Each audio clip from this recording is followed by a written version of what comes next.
idea of Christianity is nothing more than sun worship. I mean, the sun is our risen Savior. Of course the sun is your risen Savior. God's sun is our... You don't own the sun.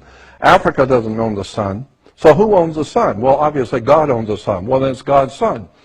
And God's sun is the light of the world. Of course the sun's the light of the world. What the hell else lights the earth if it isn't the sun? So God's sun lights the world. He's the light of the world. He's our risen Savior. Of course it's your risen Savior. If it doesn't rise, you're dead in 6 weeks. So wait till it don't come up. You'll see it is your Savior. And the sun, the Egyptians said the sun gives off energy. And energy is light. That's why you have the life of a battery. When the battery goes dead, no energy. So the Egyptians said the sun is pure energy. And it's giving its energy so that we might live. So God's sun is giving his life that you might live. Of course the sun is giving its life. It's giving its energy so that you can grow and the plants can grow. And once you begin to understand religion, where it comes from, the whole story of Jesus is nothing more than a metaphor. There was no Jesus, there was no Abraham, no Isaac, no Jacob. There was no Moses, no King Solomon. None of those people in the Bible ever lived. These are metaphors for something far deeper that the ancient writers were trying to tell you in a metaphor. There's a symbolic story. And if you don't get the symbolism, you will go for your whole life in trouble because you didn't know how to read the symbols. You don't know what's really going on behind the scenes. And that's what most people don't know anything about, how this world really, in fact, works. But once you figure out how the courts work, education works. Education is nothing more than a 12-step program. Let me give you an example.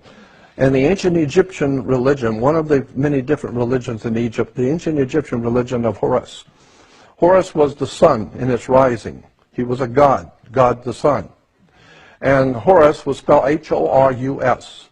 And Horus walked across the sky in 12 steps. It was a 12-step program. That's why alcoholics have a 12-step program. You have a 12-step program. You go to first grade to the 12. It's a 12-step program.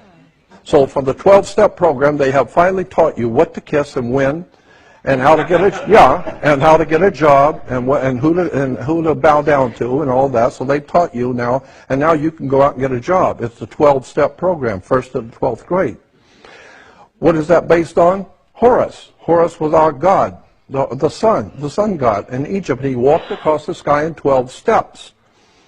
Horus is the first step. Horus is the second step. Horus is the third step. When he got in the Horus of the sixth step, he was directly overhead. He was then called Horus, the Most High God, because you don't get any higher than noon. So it's called high noon, because he's the Most High.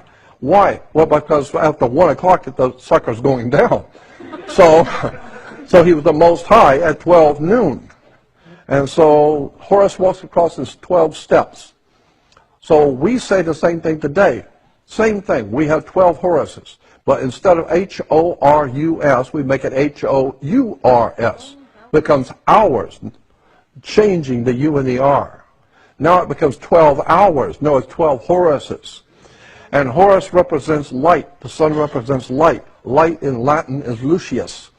Lucius, when personified as a god, becomes Luke. And this is why I have Luke Skywalker. And he walks across the sky and meets his evil brother, Darth Vader, or in the Egyptian religion, Set. He was the god of darkness. The prince of darkness was Set. Why? Because it got dark at sunset. So the whole idea is that the whole world that we live in is based on Egypt,